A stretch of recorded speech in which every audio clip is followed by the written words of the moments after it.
न तार्क्ष्यो अरिष्टनेमिः स्वस्ति न बृहस्पतिर्दधातु।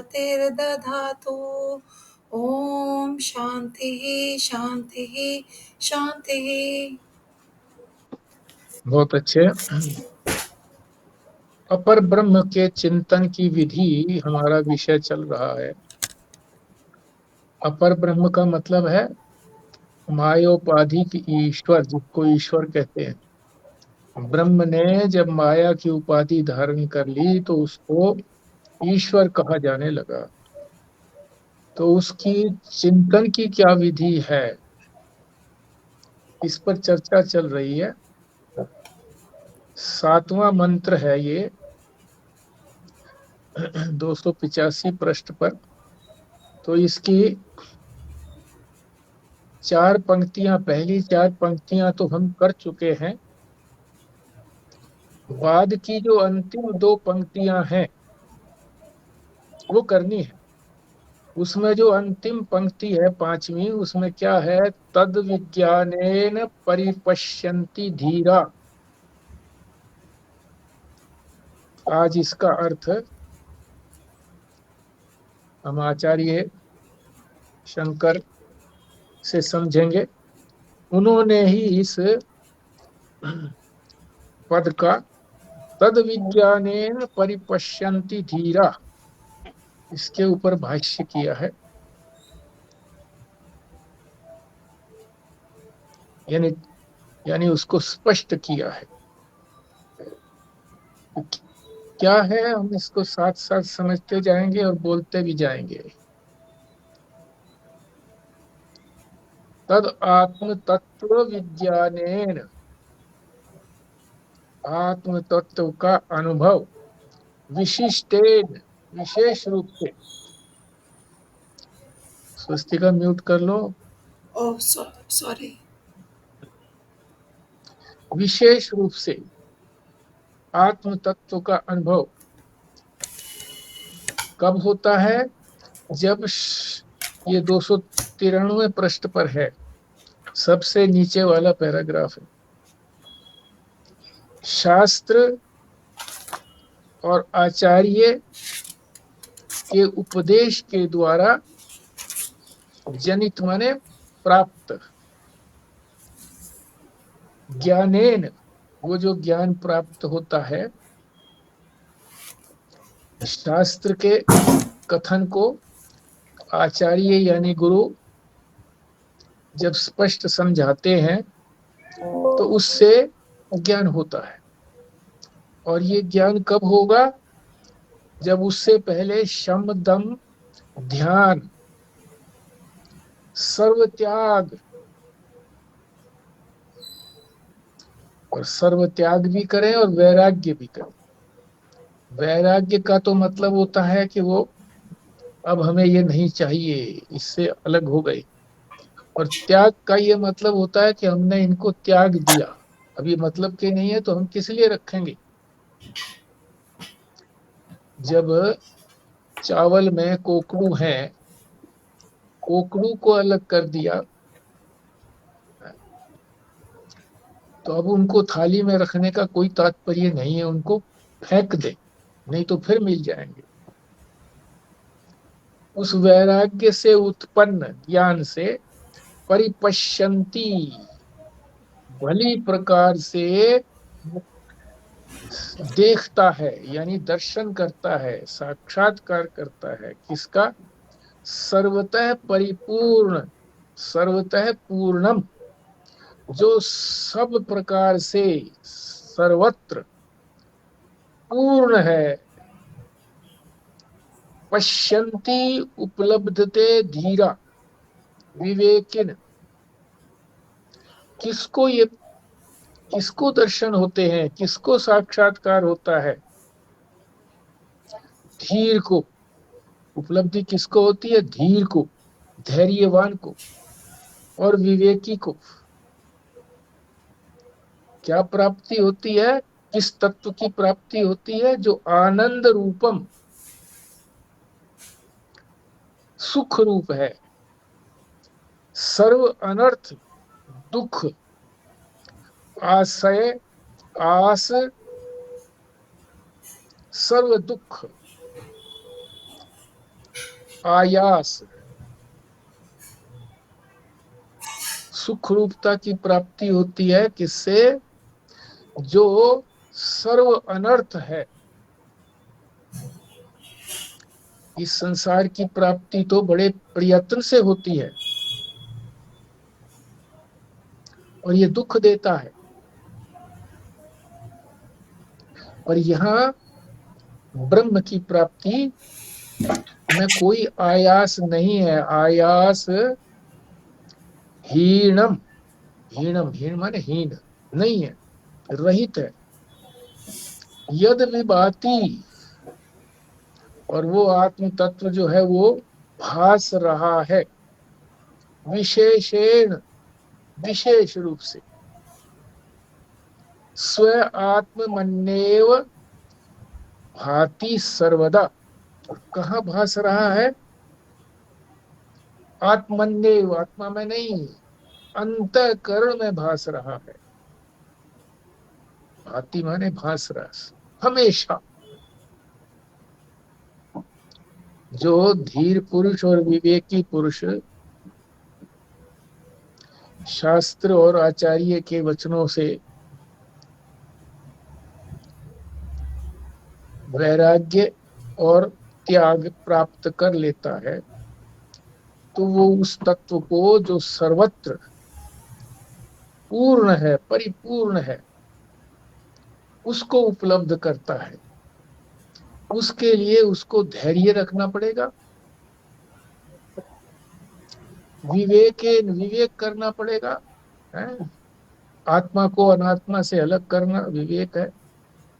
और वो तत्व कैसा है? आनंद रूप है, आनंद स्वरूप है, और उसमें कोई अनर्थ नहीं है। सबसे बड़ा अनर्थ क्या है? दुख। दुख कैसे होता है? पाप से। सबसे बड़ा अनर्थ क्या है? पाप। और पाप से क्या मिलेगा? दुख मिलेगा। पुण्य से सुख मिलेगा। और उस तत्व के लिए कोई आयास, प्रयत्न नहीं करना पड़ता, और वो हमारे अंतःकरण में हमेशा विशेष रूप से भास रहा है, प्रकट हो रहा है। ये हमने यहीं पर एक एक शब्द को अर्थ करते हुए समग्र अर्थ कर लिया है। अब जो आचार्य जी अर्थ करते हैं उसको भी समझ लेते हैं। अंतर कुछ नहीं होगा, दोबारा से रिवीजन हो जाएगा। धीर विवेकी पुरुष शास्त्र और आचार्य के उपदेश से प्राप्त तथा शम दम सर्व त्याग वैराग्य से उत्पन्न हुए विशेष ज्ञान द्वारा उस आत्म तत्व को सर्वत्र परिपूर्ण देखते हैं, अर्थात अनुभव करते हैं। वो तत्व कैसा है? आनंद स्वरूप। संपूर्ण अनर्थ क्या है? पाप है, उनसे दुख होता है, और आयास से रहित है। प्रयास नहीं करना पड़ता उसके लिए। कर्म करो तो उसके लिए कोशिश करनी पड़ती है, और जो फल मिलता है वो जितनी कोशिश होती है उतना ही फल मिलता है। और यह तो केवल जानना है, प्राप्त ही है, प्राप्त की प्राप्ति ही है। वो सुख रूप है, अमृतमय है। अमृतमय का मतलब अमरता प्रदान करने वाला है। अमरता के लिए कोई अमृत पान नहीं करना, बल्कि अमरता की प्राप्ति करनी है। अमरता को जान लेना है कि मेरा स्वरूप जो है वो अमर है, मैं कभी मरता नहीं। और कहाँ होता है ये प्रकट? हमारे अंतःकरण में विशेष रूप से भासता है। तो ये उनका अर्थ हो गया आचार्य जी का। और भी आगे बताते हैं, संपूर्ण अनर्थ क्या है? पाप ही अनर्थ है। और पाप किसको कहेंगे? अन्याय पूर्वक दूसरे की संपत्ति को चाहना। ले लेना के नहीं है, बल्कि चाहना। अगर हम चाहें अन्याय पूर्ण कोई वस्तु, तो हमारा अंतःकरण तो बिगड़ गया ना, पापी हो गया। वही तो चोर है, उसी को चोर कहते हैं। जैसे भगवान को कहते हैं चित्त चोर, ना? मतलब भक्तों के चित्त को चुरा लेता है। अब वो उसके बिना नहीं रह सकते। आज तुम दूसरे की संपत्ति ले रहे हो, कल कोई तुम्हारी संपत्ति ले लेगा। ये अनर्थ है। और इसका फल क्या है? दुख। ये 294 पृष्ठ पर है। दुख से छूटने में आयास या श्रम होता है, मेहनत लगती है दुख से छूटने में। ये आत्म तत्व साक्षात अमृत रूप है। इसके लिए कर्म की आवश्यकता नहीं है, केवल इसको जानना भर है। अपनी बुद्धि में जो विपरीत बुद्धि बनी हुई है, उसको सीधे करके जानना। यहाँ अमृत, अमृतम यद भाति, अमृत का भान होता है कि अमृत लिया पिया, ये है इसका। तो इसका तात्पर्य बता रहे हैं कि अमृत शब्द जो है धर्म की प्रेरणा देने के लिए है। सुख किसी को कहते हैं ना कि भाई ये अच्छे कर्म करोगे तो सुख की प्राप्ति होगी, बुरे कर्म करोगे तो दुख की प्राप्ति होगी। तो धर्म की प्रेरणा देने के लिए है। और दुख सुख भी बताते हैं वहां पे क्या है कि अमृत के कुंड हैं स्वर्ग में। और दुख क्या बताते हैं नरक में, कि वहां तेल के कढ़ाई में तल दिया जाता है। इसलिए ये बताए जाते हैं। वास्तव में ये सत्यता नहीं है कि वहां स्वर्ग में कोई अमृत के कुंड हो और नरक में जो है वो कोई कढ़ाई, तेल भरे हुए कढ़ाई में तला जाता हो, जो यहाँ से जाएगा जो पाप कर्मी है। किस लिए कहा है फिर? ये धर्म की प्रेरणा देने के लिए, कि वो पुण्य करेगा तो धर्म बढ़ेगा। धर्म की प्रेरणा देने के लिए उदाहरण दे करके बताते हैं। जैसे कोई बच्चे से कहे पाठशाला चलो, वहां संतरे का रस मिलेगा। इससे बच्चे को संतरे का रस पिलाना तात्पर्य नहीं है। ये नहीं है कि भाई वहां रस पिलाना ही उसका उद्देश्य है, बल्कि प्रेरणा देना है।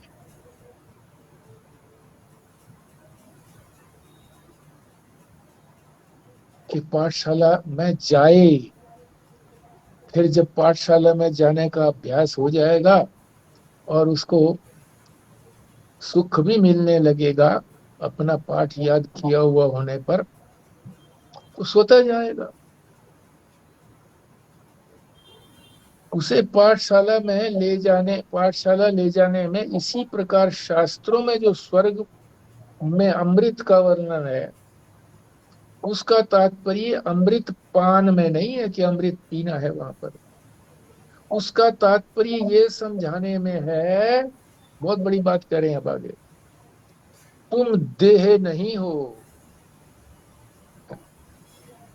देह तो यहीं रह जाएगी।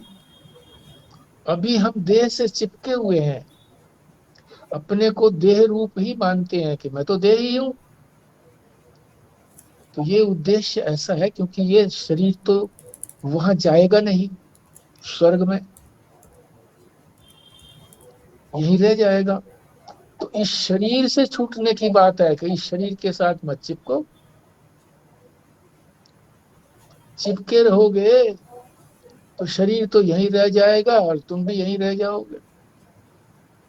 स्वर्ग में नहीं पहुंच पाओगे। इस शरीर से अलग अपने आप को समझना है कि तुम देह नहीं हो। अभी हम देह को माने हुए हैं अपना, देह से परे हो। हृदय में बैठा ये आत्म तत्व, कैसा है ये आत्म तत्व?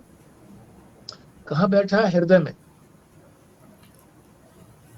हमारी आत्मा, परमात्मा कहो, अखंड अमृत रूप है। उसमें कोई कटापटा नहीं है, अखंड है, पूर्ण है। पूर्ण को कहो या अखंड कहो, जिसमें कोई खंड नहीं है, पूर्ण है। साधो तुम मरते नहीं, पलटू करो विचार। संत पलटू ने कहा है, हे साधो, साधुक साधक, हे साधको, ये बात समझ लो कि तुम्हारी मृत्यु होती नहीं है। विचार करो इस पर, मृत्यु कैसे होती है। बता रहे हैं कि क्या किसी ने अपनी मृत्यु देखी है?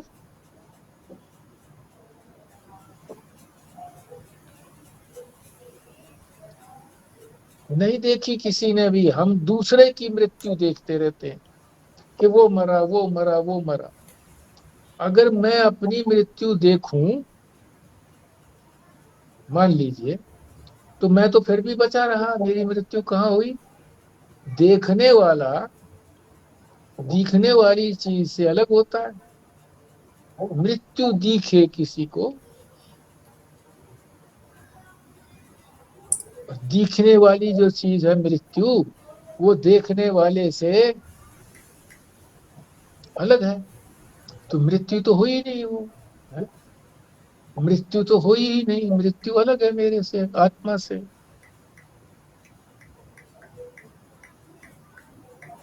पैसा जाने पर धनी लोग कहते मैं मर गया।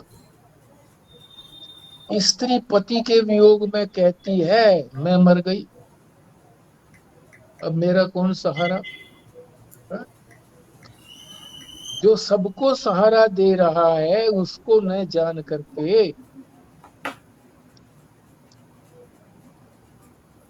जो स्वयं परमात्मा का सहारा लिए हुए था, वो मर गया। और तुम जो है उसका सहारा मांग रही हो, वो दूसरे का सहारा, परमात्मा का सहारा लिए हुए था। हमने दूसरों के शरीर को मरते देखा है, आत्मा को नहीं। शरीर तो स्थूल है। और फिर बताया कि वो दूसरा शरीर धारण कर लेता आत्मा। और आत्मा ये नहीं है कि वो ये वाली आत्मा जो इस शरीर में थी वो वहां जाकर के धारण करती है, ऐसा नहीं। आत्मा तो सर्वत्र है।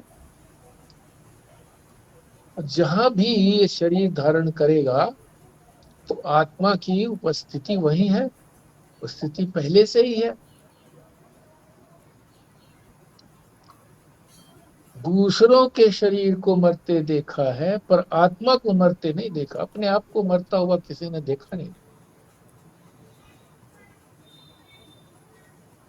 तुम हो, यही प्रमाण है। हम जैसे हैं अब, इसका ये प्रमाण है। क्या प्रमाण है इस बात का? कि तुम पहले कभी नहीं मरे, यानी अब से पहले तो हम मरे नहीं ना। यहाँ अब मौजूद हैं, तो इससे पहले मरे होते तो फिर कहाँ दिखाई देते हम। इसका मतलब पहले तो मरे नहीं, और अब बाद में मर सकते नहीं। क्यों? कि मृत्यु को देखते हैं तो मृत्यु से है, देखने वाला अलग है। तो मेरी मृत्यु अब होने वाली नहीं है, भूतकाल में मृत्यु हुई नहीं, क्योंकि मैं जिंदा हूं। है? यही तो प्रमाण है कि मैं हूं। इसका मतलब पहले मरा नहीं, मरा होता तो फिर मैं यहाँ कैसे आता, नष्ट हो गया होता तो कैसे आता। और अब आगे मरूंगा नहीं, क्योंकि मरूंगा अगर ये मुझको अनुभव होता है तो जो अनुभव करने वाला है उस मरने से अलग हुआ कि नहीं हुआ? तुम पहले कभी नहीं मरे, मैं मर गया, ये अनुभव कभी किसी को हो ही नहीं सकता। टंके की चोट कह रहा है शास्त्र कि मैं मर गया। ये किसी को अनुभव होता है क्या? किसी को ये कहते सुना है जो अर्थी पर है कि मैं मर गया? नहीं। जब तक जीवित है तब तक तो कह देते हैं, मगर वो भी किसके लिए कहते हैं? धन के लिए या अपने प्रिय के लिए? मैं नहीं हूं ऐसा तो कभी भी नहीं कहता, मैं मर गया ऐसा कभी नहीं कहता। जिसे अनुभव होगा वो तो जीवित रहेगा ही ना। अगर हमको ये अनुभव हुआ कि मैं मर गया, तो अनुभव कौन करता है? चेतन ही तो करता है। जो जीवित है वही तो अनुभव करता है, मरा हुआ कैसे अनुभव करेगा? बहुत विलक्षण बात है ये, मृत्यु से परे जाने की बात है।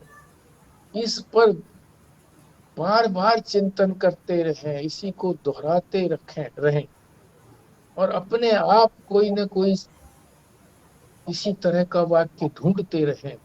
गहन चिंतन होता है तो अपने आप फैक्ट्री चालू हो जाती है। अपने आप जो है और युक्तियां हमको मन में आ जाती है। हमारे साथ जो महात्मा जी जुड़ते थे, उन्होंने बताया कि मैं अब 2 मास के लिए किसी सुनसान आश्रम में, और कोई नहीं होगा वहां, वहां रहूंगा। एक समय भोजन करूंगा। मैंने पूछा था जी आप वहां क्या करेंगे? जप करेंगे क्या, ध्यान करेंगे? बोले नहीं, मैं चिंतन करूंगा। मैंने कहा जी किसका चिंतन करोगे? तो बोले मांडूक्य उपनिषद के 7वें मंत्र का चिंतन करूंगा। 7वां मंत्र क्या है? सब चीजों से जो अलग है, उसके अनेक शब्द हैं उसके अंदर दिए हुए, बड़ा प्रसिद्ध मंत्र है वो। उसका बार बार चिंतन करना है, सुबह से शाम तक। मैंने कहा जी भोजन की व्यवस्था? बोले एक लड़की जो है वो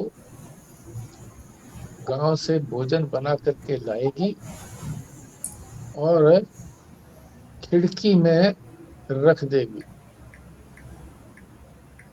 और मैं उठा लूंगा। तो सतत चिंतन के बिना नहीं बात बनती। सतत चिंतन वो कैसे कर पाएंगे? जब अपने आप उसी, जैसे शास्त्र ने शब्द बताए हैं जिनका अर्थ हम समझ गए, इसी तरह का अर्थ बताने वाले अन्य वाक्य हम अपने मन में सोचेंगे। इसी को कहते हैं मनन। तो मनन करना है। उन्होंने श्रवण उन्होंने बहुत किया।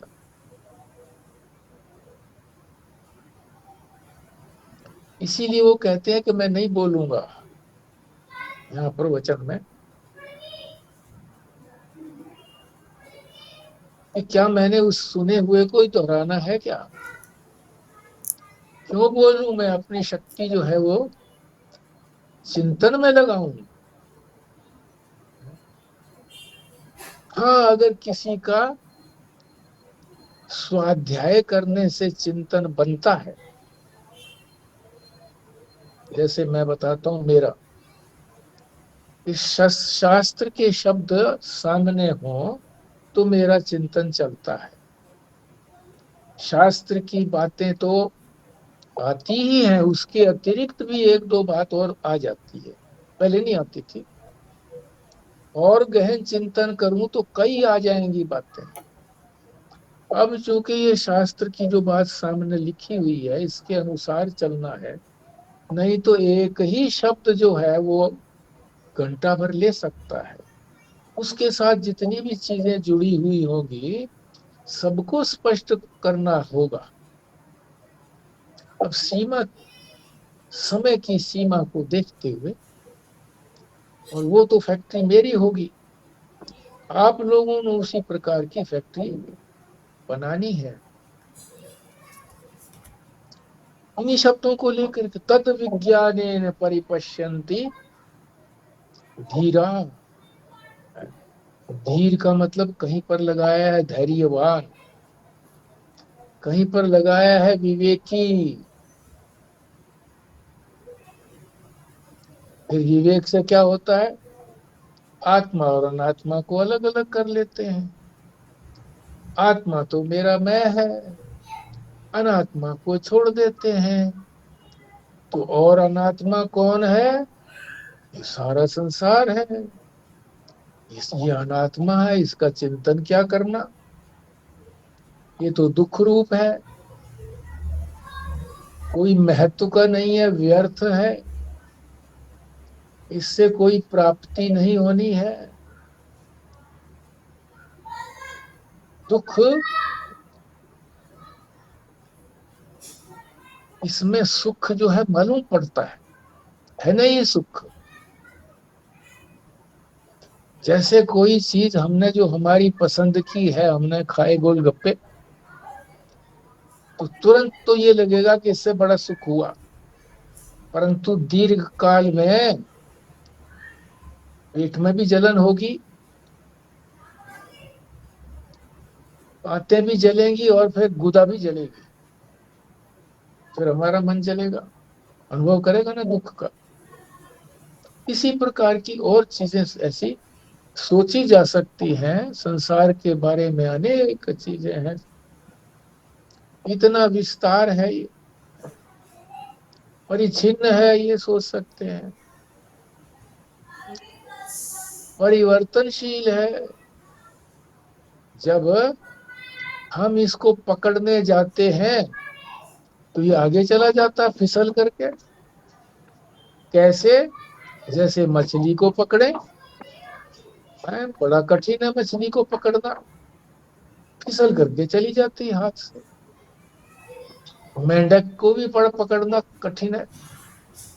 हम जब मेंढक काटते थे तो मेंढक पकड़ना बड़ा कठिन होता था। फिर वो चंचल बना रहता था, उसकी चंचलता को कैसे दूर करते, उसको उल्टा लिटा करके, क्योंकि अध्ययन करना था उसका, उसका अध्ययन करके हमें मानव के शरीर का ही अध्ययन होता।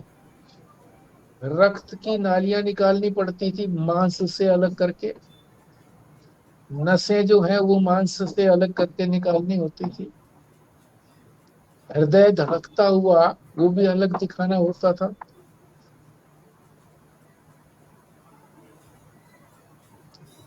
इस प्रकार से बहुत चिंतन किया जा सकता है। शरीर का चिंतन ही 24 घंटे में पूरा नहीं होता, पर यह है परमात्मा की माया। बस ये जानना है कि परमात्मा की माया मेरा उद्देश्य नहीं है, बस इतना जानना है कि ये नाम रूप है, मेरे को भरमाती है। मैंने एक बार महाराज जी महेशानंद जी से कहा, महाराज जी मुझे शरीर विज्ञान का पता है, कहाँ कहाँ क्या हो, कैसे संचालन होता है उसका, और सारा शरीर जो है वो ऐसे चलता है जैसे कोई एक दूसरे के विरुद्ध नहीं जाता। आंख जो है वो तो किसी रूप को देखती है, बाकी इंद्रियां नहीं देखती, कोई इंटरफियरेंस नहीं है उनकी।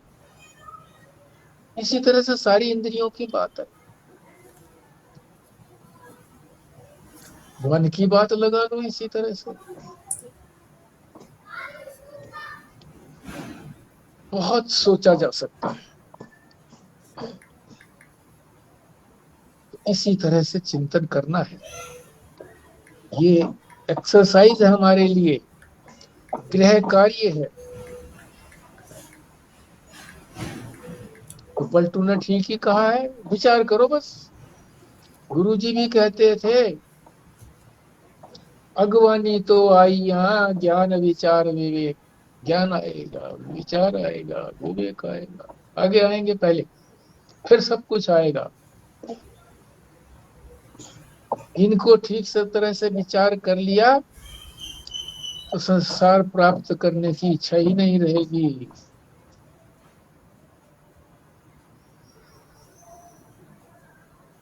ये हमने समझ लिया कि मेरी मृत्यु कभी नहीं होती, जिसकी भी होती है वो स्थूल शरीर की होती है, सूक्ष्म शरीर फिर भी नहीं मरता। आप कहोगे जी इस शरीर को तो मरे हुए हम देखते हैं, मगर जो अंदर है, हार्ट है, लंग्स है, ब्रेन है, आंतें हैं, किडनी है, लीवर है, ये तो अंदर है, देखते नहीं हम। ये भैया हम नहीं देखते, डॉक्टर तो देख लेता है। और डॉक्टर तो जो नहीं दिखने वाली चीज होती, हमारी आंख से वो माइक्रोस्कोप से देख लेता। हम तो केवल खून को देखते हैं, वो खून के अंदर कीटाणु कितने हैं और कौन कौन से हैं। अनेक तरह के कीटाणु होते हैं, फिर बीमारी का पता लगाता। तो मैंने कहा, जब महाराज जी से ये सुना, मैंने कहा जी ये चिंतन करना में बहुत समय लग जाता था मेरा, अब आपने मेरा ये चिंतन भी छुड़ा दिया। आपने कहा कि ये तो माया है, माया का कार्य है। ये तो बात ठीक नहीं हुई। बोले नहीं, माया का चिंतन मत करो, जो मायावी है उसका चिंतन करो। जिसकी ये माया है उसको करो ना, इसको क्यों करोगे? तो उसके, ये माया तो उसके हाथ की कठपुतली है, जैसे चाहे नचाता है। और माया किसको कहते हैं? जो है नहीं पर मालूम पड़ती है, उसको माया कहते हैं। कितना ही चिंतन कर लो, अरे शरीर के बारे में चिंतन करते करते, अब जैसे कल भी बताया था, किसने बताया था? उड़िया बाबा जी ने चमत्कार की बात पूछी है? पाल ब्रंट ने, विदेशी आदमी ने, कि चमत्कार दिखाओ। बोले एक बूंद से ये 6 फुट का लंबा चौड़ा तैयार हो जाता है, ये चमत्कार से कोई कम है? इससे बड़ा चमत्कार और क्या होगा? बढ़ के छोटे से बीज से कितना बड़ा वृक्ष हो जाता है, जिसके नीचे से गाड़ियां जाती हैं, कई मील के घेरे में है। तो माया का चिंतन करते करते मायावी को भी ध्यान में रखें कि मायावी का ही आगे इससे ये सब कुछ होता है। हाँ, मैं भी ये कहना चाह रही थी कि कभी-कभी ऐसा भी होता है कि एक बीज से बड़ा वृक्ष नहीं भी बन सकता। एक बीज से बड़ा वृक्ष नहीं बन सकता। हाँ, अगर ईश्वर ना चाहे तो।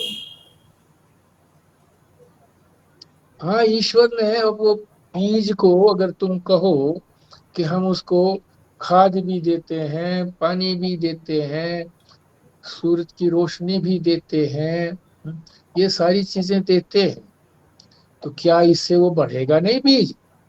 ऐसा कह सकते हो तुम। मगर ये दी किसने है चीजें?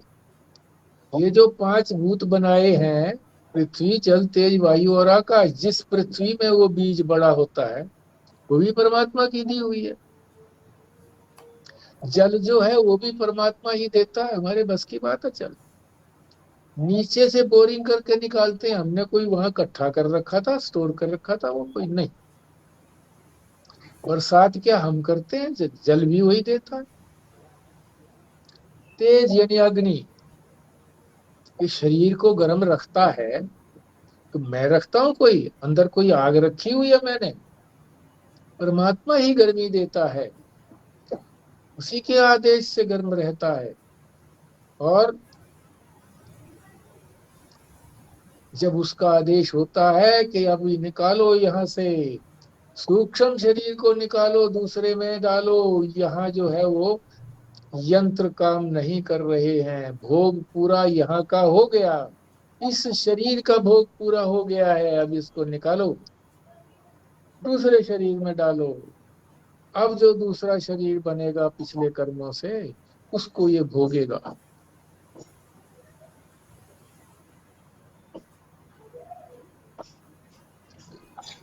तो कितना ही चिंतन करो,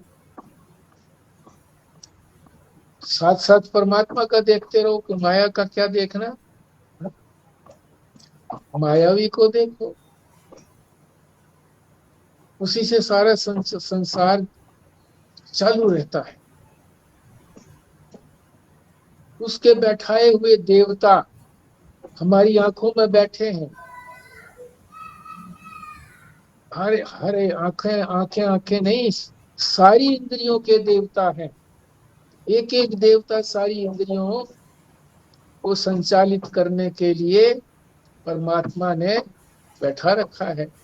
अब इसकी इसकी कथा कितनी लंबी कर दो, कि जब सृष्टि बनाई है, संक्षेप में आपको संकेत भर दे देता हूं। ब्रह्मा ने जब सृष्टि बनाई, भगवान ने आदेश दिया सृष्टि बनाओ। जब सृष्टि बनाई तो सृष्टि में कोई हलचल नहीं हुई, सब बना दिए। घोड़ा बनाया, गाय बनाई, देवताओं से कहा कि इसमें प्रवेश करो, घोड़े में। बोले ये हमारे मतलब की नहीं है, ये मैं हमारे मतलब का नहीं, हम नहीं बैठेंगे।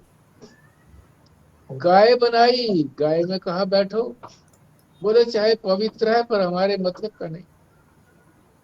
फिर इंसान बनाया, तो कहते हैं ये तो मेरे मतलब का है, मैं तो इसमें बैठूंगा। इंसान भी नहीं चल रहा था, यंत्र नहीं चल रहे थे, वो देवता जो है उसका अनुग्रह रहता है तो सारी इंद्रियां चलती हैं। और देवता किसके आदेश से? परमात्मा के आदेश। तो कितना ही चिंतन करते चले जाओ, है? संसार के चिंतन से हटेंगे, चिंताओं से मुक्ति होगी। अपने से अलग जिसका भी चिंतन करते हैं वो चिंता देता है। अपना चिंतन, आत्मा का चिंतन, परमात्मा का चिंतन, उससे कोई चिंता नहीं होती, तो चिंता की निवृत्ति करता है। चिंता चिंता का पेट फाड़ देता है। तो मैं इसीलिए बता रहा हूं कि कितना ही इस पर मनन किया जा सकता है। और ये जो है उन्होंने महाव्रत लिया, महात्मा जी ने जो हमारे साथ जुड़ते थे, इतना बड़ा महाव्रत है, मगर उनको इसमें रस आता है तो उन्होंने इसको अपनाया है कि ठीक ऐसे करूंगा। पर धीरे धीरे अभ्यास करने से ही रस आएगा, पीछे की भूली बातें सारी याद आती चली जाएंगी। चलो खैर। ये अभी तक अब तो ना जैसे ये हमेशा बताते थे कि किसी ने भी अब ऐसा अनुभव नहीं किया कि वो मर गया। हाँ पर आज तो उन्होंने बहुत अच्छे से ये बोला है कि ये अनुभव किसी को हो ही नहीं सकता कि मैं मर गया। मतलब हाँ, ये पॉसिबिलिटी ही नहीं है। अभी तक तो कह रहे थे कि पास्ट में किसी ने ऐसे किया नहीं, किसी ने कभी नहीं ये देखा कि मैं मर गया। पर आज तो जैसे आप कह रहे हो कि डंके की चोट पे बोला कि ऐसा अनुभव हो ही नहीं सकता किसी को कि मैं मर गया। तो अनुभव करने वाला तो बचा रहेगा ना, तो फिर मरेगा कैसे?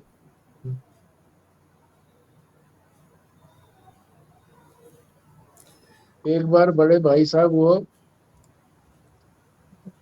नारायण वाले संत, क्या नाम था स्वस्ति का? नानक चंद जी था। नानक चंद जी योगी, योगी नानक चंद हाँ, सुनने जाते थे। योगी राज सो नानक चंद जी। हाँ जी, तो वो स्वस्तिका को भी लेके जाता था मैं साथ में, बचपन ही था उस वक्त। तो वो जिस ढंग से बोलते थे, पलाथी मार के बैठ करके, है, तो बहुत सारे वाक्य उनके घर पे आ करके ये बोलते थे, यूं का यूं। तो वो किस लिए मैंने कहा योगी राज नानक चंद जी महाराज, इस संदर्भ में बोला था। हाँ, उनको एक बार बड़े भाई साहब घर में ले आए अपने घर में, हमें भी सूचना दे दी, हम गए। मैंने कहा जी, परमात्मा है, इस बात का मुझे क्या पता, कैसे पता लगेगा, दिखता तो है नहीं। बोले तुम हो कि नहीं हो, हाँ? तो तुम ही परमात्मा हो, परमात्मा हर समय रहने वाला है, तुम हो अब तो परमात्मा हो, देखोगे किसको, है? स्वयं को क्या देखेगा, हो ही तो, ऐसे बोला उन्होंने। बड़ी विलक्षण सी बात लगी, बहुत ज्यादा रहस्य तो समझ में नहीं आया था उस वक्त, मगर ये शब्दावली तो याद रही। अब इस शब्दावली को यही तो कह रहे हैं भाई, तुम हो इसका मतलब है तुम पीछे मरे नहीं, और आगे मरना किसी ने देखा नहीं, तो इसलिए तुम मरते भी नहीं हो। मरने वाली चीज मरती है, जो बदलती है वो क्षीण होकर के मरती है, और जो अमर है वो मरती है ही नहीं। अब आगे चलते हैं, चार पंक्तियों का पैराग्राफ रह गया है, कि सोवर कर लेते हैं। आनंद रूपम, अब ये अपना स्वरूप को बता रहे हैं। हमेशा स्वरूप का चिंतन करने करके किसी भी वेदांत की के मंत्र का या उसके श्लोकों का हम अर्थ स्वयं कर सकते हैं, ये मैंने आज अनुभव किया। तो यहाँ जो है ये बता रहे हैं, आनंद रूपम अमृतम विभाति। विभाति का मतलब भान होता है, भान। भान किसको कहेंगे, जब हमको अनुभव होता है, किसका, चिद, वो मेरा क्या है, स्वरूप है चिद। इसमें जो चित्त लिख रखा है ना, उसके नीचे हलंत भी तो लगा रखा है, चित्त के नीचे हलंत लगा रखा है, इसका मतलब ये हो गया कि ये आधा तय है, यानी दय है। चिद, ये सच्चित आनंद का ही यहाँ पे वर्णन किया जा रहा है, तो ये चिद रूप हो गया।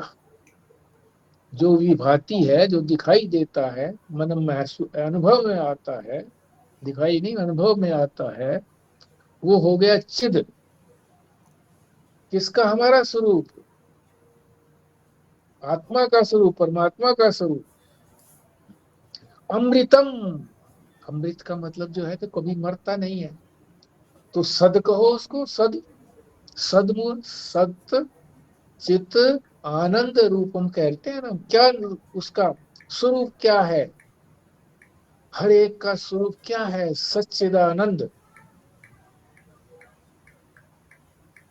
यहाँ तो केवल सच्चिदानंद की बात कही है, बाकी और भी याद रखो अपने स्वरूप के बारे में। सच्चिदानंद, सत्य चित और आनंद, प्रत्यक, वो बाहर नहीं आनंद। जो भान होगा वो कहीं बाहर नहीं मालूम पड़ेगा, अपने अंदर ही, अपना ही मैं। प्रत्यक बोलते हैं उसको, मैं रूप से। वो आनंद मैं रूप से होगा, किसी अन्य रूप से नहीं।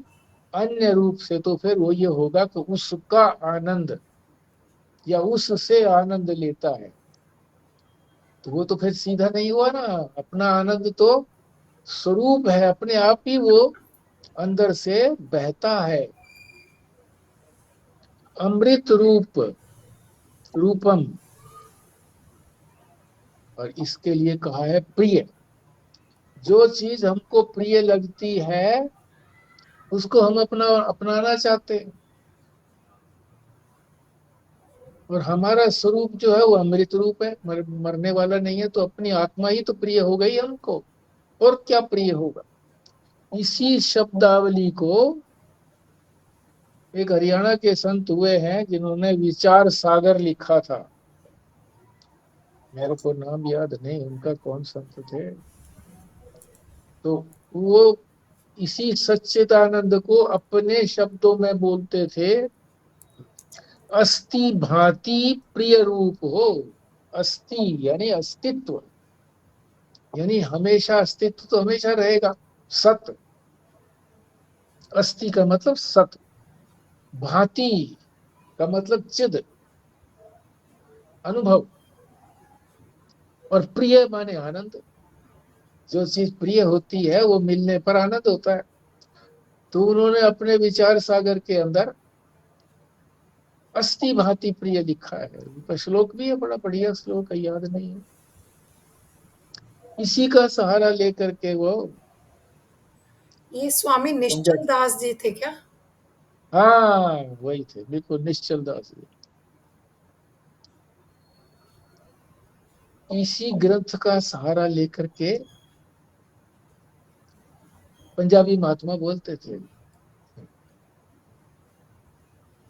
और वो कहते थे कि ये ग्रंथ जो है बड़ा दुर्लभ ग्रंथ है,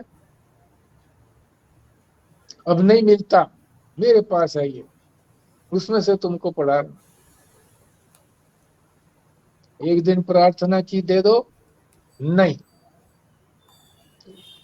फिर अगले दिन प्रार्थना की जी, मैंने कहा यहीं पढ़ लूंगा मैं ऊपर छत पे जाकर। दे दिया कृपा करके। 10 मिनट में ही ऊपर आ गया, लाओ किताब दो। मैं कहा जी अभी मैं देख रहा हूँ। नहीं दो। तो मैंने उसमें से लिखना चाहा एड्रेस है, तो एड्रेस ही नहीं लिखने दिया, छीन ली वो किताब। बड़ा दुख हुआ। मैंने कहा देखो महात्मा, तो पुस्तकें बताते हैं कि भाई इसका अध्ययन करो, वो दे ले लेते हैं। तो दुर्लभ चीज है, आम आदमी को समझ में नहीं आती है, वो समझाते थे। तो मैंने फिर जिनके यहाँ वो सत्संग करते थे, उन्होंने एक नीचे हॉल दे रखा था सत्संग का, फर्स्ट फ्लोर पे, और सेकंड फ्लोर पे इनके रहने का प्रबंध किया हुआ था अकेले, सेकंड फ्लोर पे। और फर्स्ट फ्लोर भी समझो इन्हीं के पास ही था। तो उसको प्रार्थना की, मैंने कहा जी इस ग्रंथ का मुझे कहाँ से उपलब्ध है ये पता करो किसी तरह से। तो उन्होंने पता किया और फिर वो सब जगह मैंने सूचनाएं भिजवा दी, क्या बॉम्बे क्या कहीं और, जहां जहां का वो दिया हुआ था। और बड़ी मुश्किल से फिर वो भाई साहब के एक सत्संगी थे उनके पास था। फिर उसका क्या किया, लेकर के उसकी 3 कॉपियां बनवा दी, एक मुझे दे दी, एक अपने पास रखी, एक अपने शिष्य को दे दी। तो ये तात्पर्य ये बताने में नहीं है, तात्पर्य ये है कि अस्ति भांति प्रिय कहो, चाहे सतचित आनंद कहो। सत्य माने अस्ति, अस्ति को कहेंगे सत्य, जिसका अस्तित्व है, अस्ति। भांति का मतलब जिसका भान होता है यानी ज्ञान होता है, सत्य चिद। आनंद यानी प्रिय, जो चीज प्रिय है उसमें आनंद आता है। ये रूप हम हैं, कह रहे हैं ना, रूप प्रिय रूप हो तुम। गुरु कह रहा है शिष्य को, तुम अमृत रूप अस्ति भांति और प्रिय रूप हो। तुम्हारे स्वरूप में नाम रूप प्रपंच नहीं है। प्रपंच किसको कहेंगे, जो 5 भूतों से बना हुआ है, पृथ्वी जल तेज वायु और आकाश। सब में ये 5 भूत हैं, देवताओं में भी 5 भूत हैं, तिनका में भी 5 भूत हैं, तिनका भी इन 5 भूतों के अतिरिक्त नहीं होता। उसको कहा है प्रपंच। उसके अंदर नाम रूप,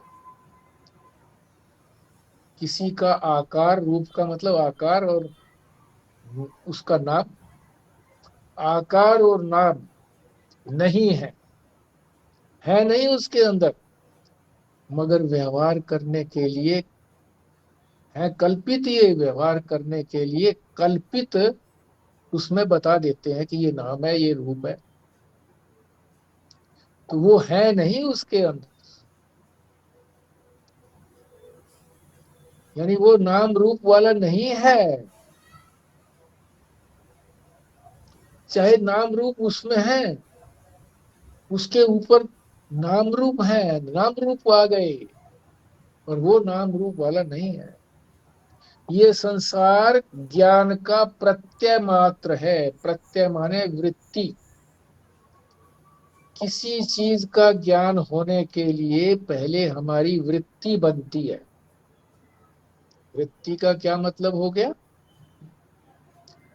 कि हमारा जो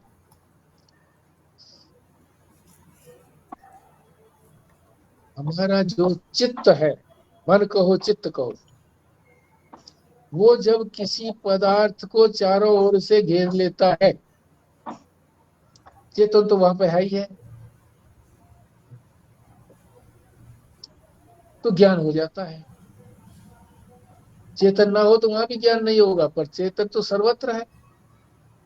ये जब जा रहा है मन, तो भी चेतन के सहारे ही तो जा रहा है, और जो क्रिया कर रहा है वहां जा करके चारों ओर से घेरता है, ये भी चेतन के कारण ही तो है। तो प्रत्यय माने वृत्ति। बस वृत्ति मात्र है ये संसार, तो बस इसकी तो केवल वृत्ति बनती है। वो ज्ञान नहीं होता इससे जो वास्तविक ज्ञान है। पारमार्थिक ज्ञान इससे नहीं होता। इसी वृत्ति को जब शास्त्र की वृत्ति बना लेते हैं हम, शास्त्र में जो शब्द हैं उनके आकार का हम ज्ञान अपने अंदर ले आते हैं, तो फिर ज्ञान हो जाता है। तो ये संसार की व्यस्तता बता दी, और अपने स्वरूप की उपयोगिता बता दी। उपयोगिता ही नहीं, इससे बढ़कर और कोई कर्तव्य है ही नहीं। इसको ही जानना है, अपने स्वरूप को। जो स्वरूप हमारा सच्चित आनंद है, प्रत्यक है, मैं रूप से है, अन्य से नहीं जाना जाएगा। पूर्ण है, कटा फिटा नहीं है। कोई चीज इसको काट पीट नहीं सकती, ना देश काट सकता, ना काल काट सकता, ना वस्तु काट सकती। ये देश काल वस्तु जो है, ये अगले इसमें हम मंत्र में पढ़ेंगे, तो ये सारा आ जाएगा उसके अंदर। तो यहाँ हम विस्तार नहीं करते हैं, तो यहाँ बस यहीं पर हम विश्राम लेते हैं। तो आप जो है अब आप भी कुछ बोलो। 12:07:25। हाँ जी,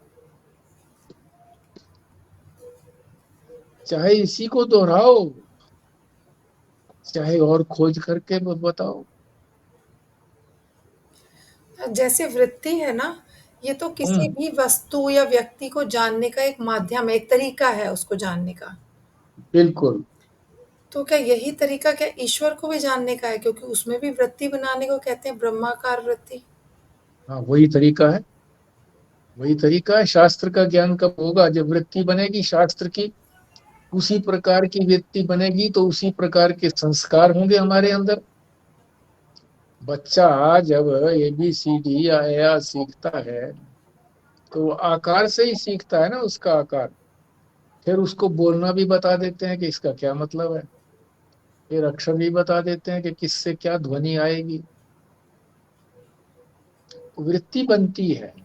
संसार को जानने के लिए भी वृत्ति, और परमात्मा को जानने के लिए ऐसी वृत्ति नहीं बनती जो परिच्छिन्न हो। ये संसार की वृत्तियां तो सीमित हैं, छोटी छोटी हैं, सीमा है कुछ न कुछ इनकी। मगर ब्रह्माकार वृत्ति तो व्यापक है।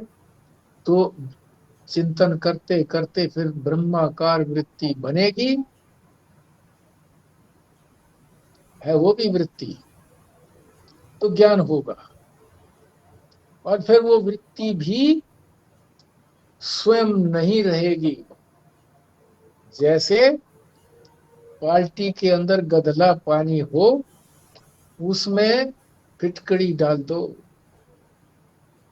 तो फिटकड़ी घुल जाएगी और सारा जो गंदगी है वो नीचे बैठ जाएगी, फटकड़ी नहीं रहेगी, साफ पानी मिल गया हमको। इसी तरीके से ब्रह्माकार वृत्ति भी फिर वृत्ति नहीं रहती, फिर तो स्वयं हो जाता। वृत्ति तो किसी अन्य को जानने के लिए होती है, जब वो स्वयं हो गया तो फिर वो जानेगी किसको?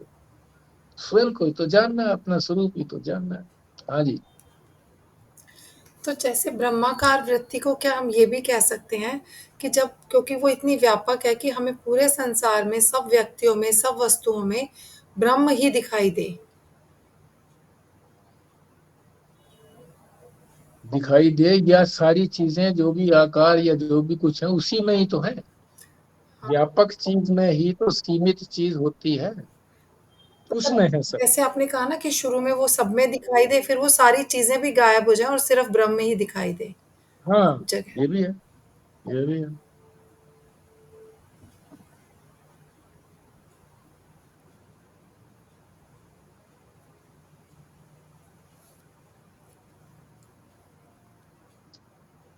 तो ठीक है जी, यही विश्राम करते हैं। संजीव शर्मा जी, पूर्णाहुति करिए। जी। ओम पूर्णमदा पूर्णमिदं पूर्णात् पूर्णमुदच्यते पूर्णस्य पूर्णमादाय पूर्णमेवावशिष्यते। ओम शांति शांति शांति। नारायण नारायण नारायण नारायण। नारायण। नारायण।